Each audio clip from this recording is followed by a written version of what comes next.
মুসলমানদের পুরুষদের ঘরে থাকা তো জায়েজ নেই, তাকে অবশ্যই ঘর থেকে বের হতে হবে। আপনি কোরআনের দিকে তাকান তো, কোরআনের আয়াতগুলো দেখেন আপনি, যেখানে আল্লাহ তাআলা বলেছেন ফাইদা কুদিয়াতিস সালাতু ফান্তাশিরু ফিল আরদি ওয়াবতাগু মিন ফাদলিল্লাহ ওয়াজকুরুল্লাহা কাসীরান লাআল্লাকুম তুফলিহুন। গোটা পৃথিবীতে ছড়িয়ে পড়তে হবে মুসলমানদেরকে সম্পদ ইনকাম উপার্জন করার জন্য, যেন এই পৃথিবীর প্রায় অধিকাংশ সম্পদের মালিক হয় মুসলমানরা, এবং যারা বেশি আল্লাহ ওয়ালা তারা যেন সম্পদের মালিক হয় সুলাইমান আলাইহিস সালাম অথবা যুলকারনাইনের মতো, এবং এর মাধ্যমে গোটা পৃথিবীকে তারা আল্লাহ সুবহানাহু ওয়া তাআলার আলো দিয়ে ভর্তি করে দেবে। আল্লাহ তাআলা আপনাদেরকে রাজা হিসেবে বানিয়েছেন, আপনি ফকিরের মতো কেন থাকবেন?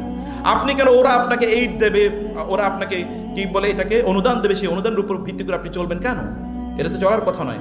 আপনি তো আপনার পূর্বপুরুষদেরকে দেখেছেন তারা কিভাবে চালিয়েছে। সুলাইমান আলাইহিস সালামের গল্প বলেছি, তিনি সাবা, ওই পাশের একটা দেশ, ওই দেশের সাবা রানীকে তিনি বলেন নাই যে ঠিক আছে এরকম, এবং তার জন্য কি করেছেন, স্ফটিকের প্রাসাদ বানিয়েছেন। ওই রানী এসে স্ফটিকের প্রাসাদ দেখে তিনি অবাক হয়ে গেছেন, এত সম্পদের মালিক সুলাইমান, এবং বলেন যে আমি এখানে আসার পূর্বেই বুঝেছি যে আপনি এরকম, আমি আত্মসমর্পণ করলাম। আপনাকে সম্পদ এটা আপনার প্রয়োজন আছে, কেন প্রয়োজন আছে? এটা হচ্ছে আপনি নিজে সুন্দর করে চলবেন এবং আপনি দাওয়াতি কাজে এটাকে ব্যয় করবেন। বাংলাদেশের প্রেক্ষাপটেও বলেন, এই আমরা মাওলানা সাহেবরা আমরা কি করি, একটা জায়গায় গিয়ে বলি ভাই আমি একটা মসজিদ বানাইতে চাই, মাদ্রাসা বানাইতে চাই, কয়টা পয়সা দেন না। তো এই পয়সাটা আসে কোত্থেকে? কোনোদিন চাকরিজীবীরা কোনোদিন তাদের পয়সা দিয়ে এরকম মাদ্রাসা মসজিদ বানাবে? ইট ইজ অ্যাবসলিউটলি ইম্পসিবল, অথবা in most of the case it is rare. তাহলে সম্পদ আসে কোত্থেকে? ব্যবসায়ীদের কাছ থেকে। তাহলে আপনাদেরকে যা করতে হবে, এখন আমি সেই কথাই আপনাদেরকে বলতে চাই, প্রিয় ভাইরা বোনেরা, আপনি যারা আছেন, আপনাদের মাথায় কে যেন একটা ঢুকিয়ে দিয়েছে যে আপনাদেরকে একটা চাকরি করা লাগবে, এবং চাকরির পেছনে ঘুরতে ঘুরতে ঘুরতে ঘুরতে আপনাদের মাথার চুল উঠে গেছে আর পায়ের জুতা ক্ষয় হয়ে গেছে। এখন আপনারা আন্দোলন করতেছেন 35 বছর পর্যন্ত কি আপনাদেরকে চাকরিতে ঢোকার জন্য অনুমতি বা আপনাদেরকে সুযোগ দেওয়া হোক। আমি যেই দিন থেকে এই কথা শুনতেছি ওই দিন থেকে আমার মাথাটা কেবল নিচের দিকে যায়, সর্বনাশ বলে কি এরা। এদের বলা দরকার ছিল 20 বছরের পরে আমরা চাকরিতে ঢুকতে চাই না, 20 বছর আগে আমাদের জন্য চাকরির ব্যবস্থা করে দাও, এরা বলা কথা ছিল এটা। এখন 35 বছরে চাকরি করবেন, 70 বছরে বিয়ে করবেন, এরপরে বউ চিন্তা করে আমি একটা বুড়ারে বিয়ে করছি। আপনি বিয়ে করবেন 22 বছর বয়সে, 25 বছর বয়সে, রাসূল 25 বছর বয়সে বিয়ে করছেন, আপনি এরপরে বিয়ে করেন কেমনে? তার আগে বিয়ে করবেন, তার আগে বিয়ে করছেন আইন কামের ব্যবস্থা করেন, এটা করেন আপনি। এটা করার জন্য আপনাকে নিশ্চয়ই উপার্জন করতে হবে, উপার্জনক্ষম হতে হবে। শুধু চাকরির পেছনে ঘুরবেন না। আল্লাহ তাআলা আপনাকে এমন মেধা দিয়েছেন, আল্লাহ সুবহানাহু ওয়া তাআলা বলেছেন আস-সাবিকুন উলাইকাল মুকাররাবুন। সাবিকুন, যারা সাবেক, মনে রাখবেন, যারা সকল জায়গায় এগিয়ে আছে, গোটা পৃথিবী তারা চালাচ্ছে। এই যে কে যেন বলছিলেন যে ইহুদিরা গোটা পৃথিবী, আমাদের বলুন তো কয়টা প্যাটেন্ট আছে বলেন তো, আমাদের কয়টা প্যাটেন্ট তো আপনি বুঝেন, কয়টা কপির ইন্টারন্যাশনাল প্রোডাক্ট আমাদের কয়টা আছে, আর ইহুদিদের কয়টা প্রোডাক্ট আছে। ওরা গোটা পৃথিবী চালায় আর আমরা কি চালিত হই তাদের মাধ্যমে। প্রোডাক্ট সব ওদের, প্যাটেন্ট সব ওদের। তা আপনি এরকম প্যাটেন্ট আইডিয়া, আপনি ফেসবুকের কথা বলেন, চিন্তা করে দেন, অথবা অ্যামাজনের কথা চিন্তা করেন, অ্যামাজন এরকম অনলাইনে ব্যবসা করে পৃথিবীর 1 নম্বর কোম্পানি হবে, এটা কে বলেছে? The world is open, wide open for you. আপনার জন্য অন্যকে যদি আল্লাহ তাআলা মেহেরবানি করেন, আল্লাহ কেন আপনাকে মেহেরবানি করবেন না? তার মানে আমার এবং আপনার সংকটটা কোথায়? সংকট হলো idea. as-sabiqun, those who are pioneer in terms of their ideas, they will lead the world. যারাই আইডিয়ার ক্ষেত্রে পায়োনিয়ার, তারাই গোটা পৃথিবী পরিচালনা করবে। আপনি you develop your own ideas, আপনি ডেভেলপ করেন, আইডিয়া ডেভেলপ করে আপনি এরপর এটা দিয়ে চালান। আমার সাথে ওমরাতে বাংলাদেশের একজন ভালো আলেম ছিলেন, তো উনি বললেন যে উনি অনলাইনে কেবল একটা প্রোডাক্ট বেচেন। উনি বলেন গত মাসে ওনার ইনকাম হয়েছে 1,80,000 টাকা। তা আপনি কেন নাই? এখন কেবল সোশ্যাল মিডিয়া সেলিব্রিটি হওয়ার পেছনে আপনি ঘুরতেছেন। এই সেলিব্রিটি ওইখানে টাকা ইনকাম করে এরপরে সেলিব্রিটি হন, এরপরে দেখেন কত লোক আপনার পেছনে ঘুরে। আপনি আরেকজনের পেছনে ঘোরার দরকার নেই, অন্যরা আপনার পেছনে ঘুরুক। এটা ঘোরার জন্য আপনাকে আইডিয়া ডেভেলপ করতে হবে। আপনাকে নিজের আয় করার জন্য এরকম নতুন মেথডোলজি নিয়ে আপনাকে এগিয়ে যেতে হবে। বিজনেস, ব্যবসা করুন। নবী রাসূলদের অধিকাংশই ছিল এরকম, তারা ব্যবসা করেছেন, অথবা সাহাবায়ে কেরামদের তারা ব্যবসা করেছেন, চাকরি করেছেন, তারা কাজ করেছেন, কিন্তু এটা অ্যাবসলিউটলি রেয়ার। করতে পারেন আপনি চাকরি করে, আমি নিষেধ করছি না, আমরাও চাকরি করি। আমি 25 বছর চাকরি করেছি ইউনিভার্সিটিতে, এখন ইস্তফা দিয়েছি যে আর চাকরি করবো না, বাদ। এখন ওই যে বললাম যে নতুন কাজ, এখন আইডিয়া হলো যে আপনি যেই কোনোভাবে ব্যবসা করেন। এখন আপনি একটা কোচিং সেন্টার খুলে বসেন না, সমস্যা কি? বাংলাদেশ না, সারা পৃথিবীতে সবচেয়ে বড় ব্যবসা হলো কি এখন? ব্যবসা, শিক্ষার ব্যবসা। আপনি অস্ট্রেলিয়া এবং ইংল্যান্ড চলেই তো ওরা কি বিক্রি করে, মানে শিক্ষা বিক্রি করে। তা আপনি কেন শিক্ষা দিচ্ছেন? আপনাদের কাছে তো শিক্ষার সকল উপকরণ আছে এবং সবচেয়ে বেশি মেধা আছে আপনাদের। এই মেধা আপনার ব্যবহার করে আপনারা শিক্ষার একটা কোচিং সেন্টার দেন এবং দেখেন এখানে 20 জন লোক আপনার সাথে চাকরি করে, আপনি তাকে চাকরি দেন।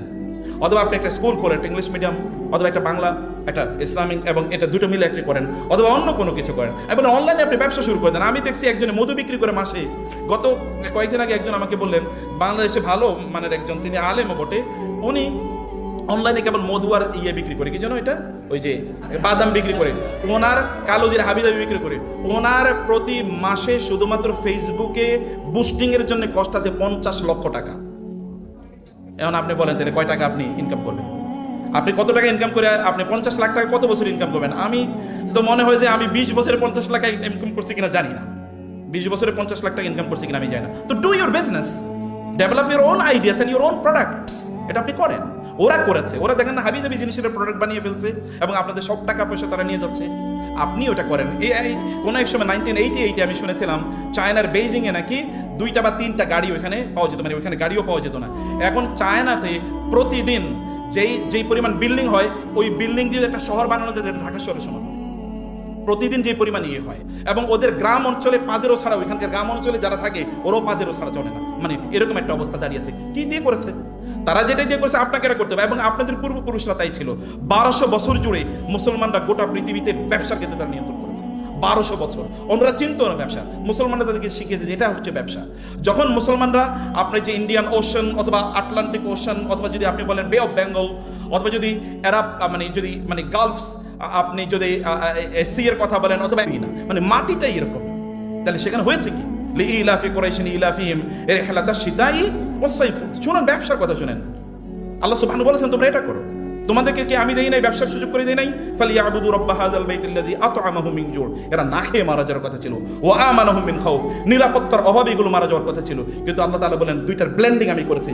আমাদের ভাই বলেছেন যে ইকোনমির ক্ষেত্রে সিকিউরিটি, মানে একটা হচ্ছে যে স্টেবিলিটি, সিকিউরিটি এটা, এবং ইকোনমিক প্রসপারিটি, দুটো টুয়াইন, মানে ইন্টারটুয়াইন, দুইটা টুইন ব্রাদার। কোথাও যদি ইকোনমিক স্টেবিলিটি লাগে, যদি ইকোনমিক যদি গ্রোথ এর প্রশ্ন আসে, তাহলে ওইখানে অবশ্যই কি সোশ্যাল স্টেবিলিটি অথবা সেখানকার সিকিউরিটি টাইট হওয়া লাগে। 1500 বছর আগে আল্লাহ সুবহানাহু ওয়া তাআলা বলেছেন যে আমি নিরাপত্তা দিয়েছি, তার উপর ভিত্তি করে তোমাদের খাদ্যের সংস্থান করে দিয়েছি। খাদ্য মানে তৎক্ষণিক ইকোনমিতে খাদ্যই একমাত্র কি ইস্যু, পণ্য, একমাত্র পণ্য এটা। আল্লাহ সুবহানাহু বলেছেন তোমাদের এই যে ব্যবসার রাস্তা আমি তৈরি করে দিলাম, মক্কা থেকে সিরিয়াতে যেতে হয় 1000 মাইল অতিক্রম করে। কে তোমাদেরকে রাস্তা শেখালো? এই রাস্তা যিনি আপনাদেরকে শিখিয়েছেন এবং আপনাদের পূর্বপুরুষদেরকে শিখিয়েছেন, তার পথে আপনি যান প্লিজ, তার পথ আপনার ধরুন। এবং আপনারা আয় ইনকাম করার জন্য অন্য কারো উপর নির্ভর না করে, বরং কীভাবে নিজের উপর নির্ভর করবেন, কীভাবে আপনার নতুন আইডিয়া ডেভেলপ করে মানুষকে সার্ভিস প্রদান করবেন। Service sector is open for you, সেই সেক্টর আপনি যেতে পারেন। Skill is very much necessary, আপনি স্কিল ডেভেলপ করেন, এগুলো ডেভেলপ করা দরকার। এগুলো আপনি এন্টারপ্রেনিয়র হন। আপনি দেখেন রাসূল সাল্লাল্লাহু আলাইহি ওয়াসাল্লাম সবচেয়ে বড় এন্টারপ্রেনিয়র ছিলেন, এবং তার সাহাবীদের অবস্থা দেখেন। আব্দুর রহমান ইবনে আউফ রাদিয়াল্লাহু তাআলা মদিনায় গেলেন। মদিনায় গিয়ে মদিনার একজন সাহাবীর সাথে রাসূল সাল্লাল্লাহু আলাইহি ওয়াসাল্লাম তাকে উখুওয়াত তৈরি করে দেন, ব্রাদারহুড। তিনি বলেন যে আমার ঘর অর্ধেক তোমাকে দিয়ে দিলাম, আমার জমিন অর্ধেক দিয়ে দিলাম, ফসলের ইত্যাদি ইত্যাদি দিয়ে দিলাম।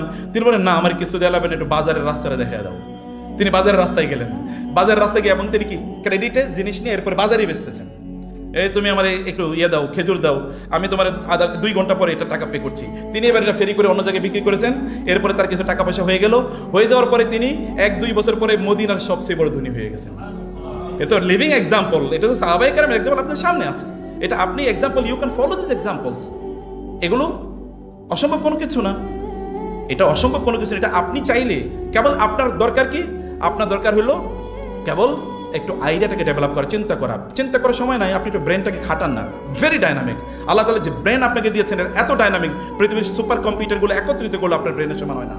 এই ব্রেনটাকে কাজে লাগান। মি টাইম, ফেসবুক টিপাইলে কোনোদিন আপনি বড় লোক হইতে পারবেন না। ওই বেটা তো টিপাই দিচ্ছে, আপনি যতবার এটা টিপ দিচ্ছেন ততবার ওর অ্যাকাউন্টে গিয়ে টাকা জমা হইতেছে। তা আপনি ওরে টাকা দেওয়ার দরকার কি? আপনি ওইখানে yes, you make it a tool for your, আপনার কি বলে বিজনেস, ইউ ডু ইট, অথবা অন্যান্য কিছু আপনি করেন। কিন্তু আপনাকে আমরা যে কথা, আমার এটাই লাস্ট আবেদন আপনাদের কাছে, যে অনুগ্রহ করে আপনারা নিশ্চয়ই সম্পদের মালিক হন প্লিজ। আমি দেখতে চাই মুসলমানদের কাছে প্রচুর পরিমাণ সম্পদ। গোটা পৃথিবীর সবচেয়ে বেশি যদি সম্পদ মুসলমানদের কাছে থাকে, আমি বিশ্বাস করি আমার চেয়ে বেশি খুশি হওয়ার মানুষ খুব কম আপনি খুঁজে পাবেন। কারণ কি জানেন? কারণ মুসলমানদের কাছে সম্পদ থাকলে এই সম্পদ ভালো কাজে লাগবে, এটা খারাপ কাজে কোনোদিন লাগবে না। ভালো মানুষের কাছে সম্পদ থাকলে ভালো কাজে লাগে। 1500 বছর আগে আপনার নবী বলে গিয়েছেন, নি'মাল মালু সালেহ ইনদার রাজুলি সালেহ। ভালো মানুষের কাছে সম্পদ থাকা কতই না ভালো। আরে কারণ ওই যে সম্পদ তিনি দেখেছেন, ভালো মানুষের সম্পদ কত ভালো কাজে লেগেছে। আপনার ভালো মানুষের, আপনার ভালো মানুষ, কিন্তু ভালো সম্পদ উপার্জন করার জন্য আপনার আইডিয়া ডেভেলপ করুন, স্কিল ডেভেলপ করুন, নিজকে প্রশিক্ষিত করুন এবং নিজে কোনো একটা এন্টারপ্রাইজ, ছোটো থেকে এন্টারপ্রাইজ গ্রহণ করুন, ছোটো থেকে এন্টারপ্রাইজ গ্রহণ করুন এবং আল্লাহর উপর তাওয়াক্কুল রাখুন। গল্পটা বলে শেষ করি।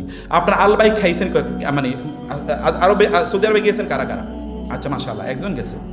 আচ্ছা, আলবাইক যদি না খেয়ে থাকেন তাহলে আস্তাগফিরুল্লাহ পড়েন। অনেকে আসলে আস্তাগফিরুল্লাহ পড়তেছে, দুষ্টমি করে বলছি। মানে আলবাইক সৌদি আরবে গেলে আলবাইক না খেলে তো এটা আস্তাগফিরুল্লাহ কয়েকবার পড়া লাগবে। আমি যাই বলে আগে আলবাইক খাওয়াইতে হবে এবং আসার আগে একবার আলবাইক খাওয়া লাগে। এটা প্রায় আই হ্যাভ মেড ইট মাই সুন্নাহ। যাই হোক, সেটা ভিন্ন কথা বলছি। আলবাইক জানেন এটা হলো কি? এটা কেএফসি অথবা ম্যাকডোনাল্ডস এর মতো একটা চিকেন বা একটা ফ্রাইড চিকেন চেইন। এটা প্রায় 200 আউটলেট আছে এখন সৌদি আরবে, 200, এবং 80টি দেশে এদের বিভিন্ন ধরনের কার্যকলাপ আছে। 1974-এ তারা এই প্রতিষ্ঠানটি তৈরি করেছে। যিনি তৈরি করেছেন তার নাম হচ্ছে আপনার আবু গাজালা। তার নাম হচ্ছে আবু গাজালা। এই ভদ্রলোক 1974-এ তিনি এই আউটলেটটি তিনি তৈরি করেছেন। কারণ আউটলেটটি তৈরি করার 1 বছর পরে তিনি ক্যান্সারে মারা যান, কিন্তু তিনি ভালো করতে পারেন নাই। ভালো করতে না পারার পর এর মধ্যে তার সন্তানরা 4-5 বছর পরে বসলেন। তার এক সন্তান নাম হচ্ছে এহসান আবু গাজালা, আর একজন নাম হচ্ছে রামি আবু গাজালা। 2 ভাই বসলেন, 2 ছেলে। 2 ভাই বসে বললেন, বাবা একটা চমৎকার এন্টারপ্রাইজ তৈরি করেছিল, এইটাকে কপি করে শুধুমাত্র জেদ্দাতেই, তখন আমি 1980 বা 82 এর দিকের কথা বলছি, তখন প্রায় জেদ্দাতে প্রায় এরকম 400 এরকম কপিক্যাট আপনার ফ্রাইড চিকেন এর আউটলেট তৈরি হয়ে গেছে। আলবাইক বাদ দিয়ে, মানে আলবাইক নাই, এটা বন্ধ হয়ে গেছে। আর 4-5 বছর পরে ছেলেরা বসে বলেন যে আমাদের বাবা তো একটা এন্টারপ্রাইজ শুরু করেছিল, চলো আমরা এটাকে আবার নতুন করে করি। এবং নতুন করে তারা এটাকে শুরু করলেন। শুরু করার পর এখন আমি এই আজকের কথা বলছি, 2024-এর কথা বলছি। তাদের মোর দেন 200 আউটলেটস আর there around the whole Saudi Arabia, এবং 80টি দেশে তাদের বিভিন্ন এন্টারপ্রাইজ আছে। তাদের অ্যানুয়াল রেভিনিউ এর সংখ্যা হচ্ছে নিয়ার অ্যাবাউট 20 বিলিয়ন তাদের মানে রেভিনিউ। এখন প্রশ্ন হলো যে এই যে একটা তার যে এই যে সাকসেসের পেছনে তার যে এই গল্প, এই ঘটনাটা কি জানেন? ঘটনাটা হলো যে ছেলে এবং 2 ছেলে তারা বাবার সেই জিনিসটাকে চিন্তা করে যে বাবা আসলে কোন ফিলসফিকে, দর্শনকে সামনে রেখে ব্যবসা শুরু করেছেন। দেখলেন যে বাবা সিদ্ধান্ত নিয়েছেন প্রত্যেকটা ফ্রাইড চিকেন এর প্যাকেট বিক্রি করবেন, এর থেকে 1 রিয়াল করে চ্যারিটি অর্থাৎ দান করে দেবেন।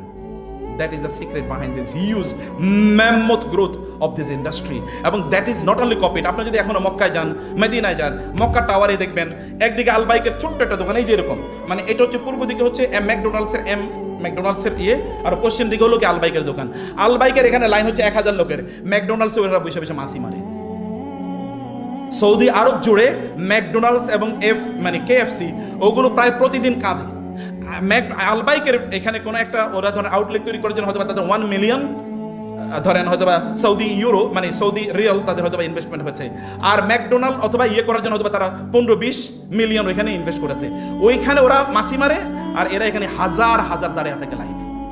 কখনো এমন হয়েছে আমরা সর্বশেষ খাইছি হচ্ছে রাত্রি 2টায় এসে আমাদের কাছে, কারণ এর আগে পাই নাই ভাগে, এবং আনছি আরো কি 7-8 কিলোমিটার দূর থেকে, মক্কা থেকে 7-8 কিলোমিটার দূর থেকে, নাহলে পাই নাই ভাগে। এরকম যেখানে আপনি যান সেটা হয়েছে। আমি বলছি যে ভালো মানুষের সম্পদ থাকলে ভালো কাজে লাগে। ওই যে ধরেন প্রতিদিন কত মিলিয়ন বিক্রি হয় আমি জানি না, কিন্তু প্রত্যেক মিলিয়ন প্যাকেট থেকে 1 রিয়াল করে তখন থেকে তারা দান করা শুরু করেছেন। তাহলে কি পরিমাণ আসতে পারে চিন্তা করে দেখেন। ভালো মানুষের সম্পদ অবশ্যই থাকা দরকার। ভালো মানুষের ভিক্ষুক হোক, এইরকম ভালো মানুষ আমাদের দরকার নাই। আমাদের এমন ভালো মানুষের দরকার যাদের এক হাতে হচ্ছে কি পৃথিবী, হাতে হচ্ছে পৃথিবী আর হার্টে হচ্ছেন আল্লাহ সুবহানাহু ওয়া তাআলা। এভাবে তারা গোটা পৃথিবীকে পরিচালনা করেন। থ্যাংক ইউ ভেরি মাচ, জাযাকুমুল্লাহ খায়র। আমার 3 মিনিট আগে শেষ করে দিচ্ছি। Thank you very much. আল্লাহ তাআলা আপনাদেরকে অনেক ভালো রাখুন এবং এই বাংলাদেশ আপনাদের নেতৃত্বে তৈরি হোক। এখানকার অর্থনীতির মালিক যেন আপনারাই হন। একটা বই, এটা যেহেতু উনি 3 মিনিট সময় দিয়েছে, আমি আধা মিনিট বলি।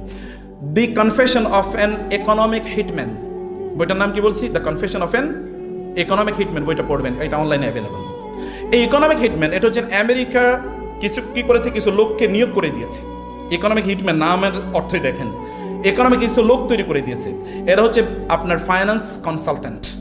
এই কনসালট্যান্টরা তারা বিভিন্ন আমাদের মতো এরকম দেশগুলোতে যায়, এই সকল দেশের যারা রাষ্ট্র পরিচালনা করে তাদের সাথে নেগোসিয়েশন করে, বলে পদ্মা ব্রিজ করবা, ফ্লাইওভার করবা, বিশাল বিশাল রাস্তা করবা, 4 লেন রাস্তা করবা, আবার এই করবা সেই করবা, তাতে তোমাদেরকে আমরা বিলিয়ন্স অফ ডলার্স কি করবো, ইনভেস্ট করবো।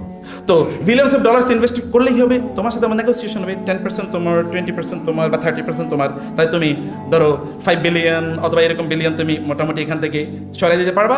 আর আমাদের কাছ থেকে যেহেতু তোমরা লোন নেবা, তো 2টা কাজ হবে। এর মধ্যে একটা কাজ হলো লোন নেওয়ার সাথে শক্ত চলে আসে যে আমাদের প্রোডাক্টই তোমার কেন লাগবে, লোন তোমারে দেবো, টাকা তুমি পাবা না, ঘুষের টাকা, আর বাকিটার জন্য তোমাকে প্রোডাক্ট নেওয়া লাগবে অথবা সার্ভিস নেওয়া লাগবে, যেমন কনসালটেন্সি।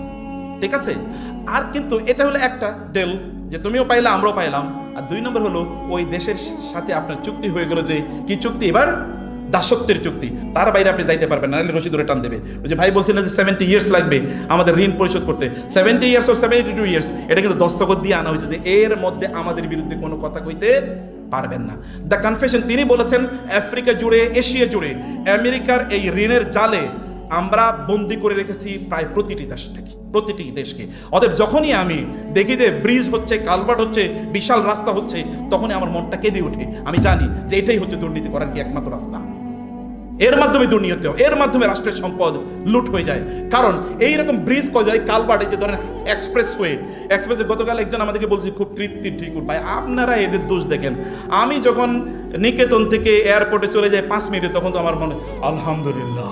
আমি বলছি হ্যাঁ, আপনি তো আলহামদুলিল্লাহ বলবেন, কারণ আপনার একটা গাড়ি আছে, আপনার যাইতে গরিবের টাকা দিয়ে বানানো হয়েছে, আর আপনার তো যাইতে মজাই লাগবে। আর যে গরিব ওই যে 3 টাকার বাসের জন্য রাস্তায় দাঁড়িয়ে থাকে 3 ঘন্টা 4 ঘন্টা, ওর অবস্থা তো আর আপনি জানেন না। ও তো আলহামদুলিল্লাহ কি বলে না কি বলে, সেটা যদি আপনি জানতেন তাহলে আপনি বলতেন কার্স আপন দোজ যারা মানুষের সম্পদ এভাবে অন্যায়ভাবে নষ্ট করেছে।